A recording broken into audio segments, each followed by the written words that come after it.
معانا على التليفون دكتور حسام ممدوح، استشاري الانف والاذن والحنجره. مساء الخير يا دكتور. مساء النور، اهلا بيكي. كل سنه حضرتك طيب. طيب بألف صحة وسلامة. طبعا زي ما حضرتك شايف النهارده في تقلبات جويه يعني ملحوظه جدا، شده سرعه رياح، وممكن كمان كان في شويه اتربه الصبح وامطار، وداخلين على فصل الربيع، وفصل الربيع مشهور جدا باختلاف درجات الحراره بقى بين النهار والليل والحاجات دي. ففي الاول عايزه اسال حضرتك ازاي التقلبات الجويه دي اللي حاصله دلوقتي ممكن تاثر علينا وعلى صحتنا في العموم. في الحقيقة فصل الربيع ده من أجمل فصول السنة على كل سكان الكوكب، ما عدا مرضى حساسية الجيوب الأنفية. اوكي. وده عدد كبير، أكتر من مليار على وجه الكوكب بيعانوا من حساسية الجيوب الأنفية، ودول بيكون فصل الربيع بالنسبة لهم فصل غير سعيد بالمرة، لأن مع حبوب اللقاح ومع الأتربة المنتشرة في الجو والكلام ده بيعمل استيميليشن أو تحفيز لموضوع حساسية الجيوب الأنفية، وبتبدا الاعراض بتاعتها تحاصرهم في الفتره دي من السنه يعني.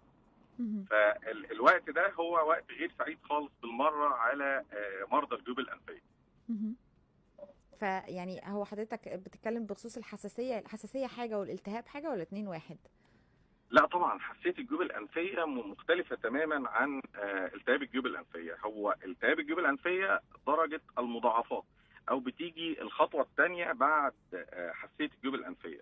حساسيه الجيوب الانفيه مع التعرض للمثيرات بتاعه الحساسيه زي ما قلنا التراب او حبوب اللقاح، الكلام ده كله بيبدا يحصل الجسم يطلع ميديتورز معينه او وسائط معينه في الانف. بيبدا المريض يعاني من رشح، يعاني من زكام، يعاني من ضيق في التنفس. الخطوه اللي بعدها اللي هي اصعب شويه ان يحصل بكتيريا.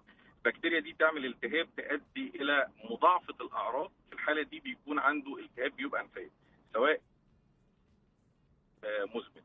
بيزيد التهاب الجيوب الانفيه عن اعراض الحساسيه ان الصداع الشديد طبعا، بالاضافه الى ان كل الاعراض بتبقى اكسجريتد او بتبقى اكتر واقوى من اللي عنده حساسيه جيوب انفيه بس.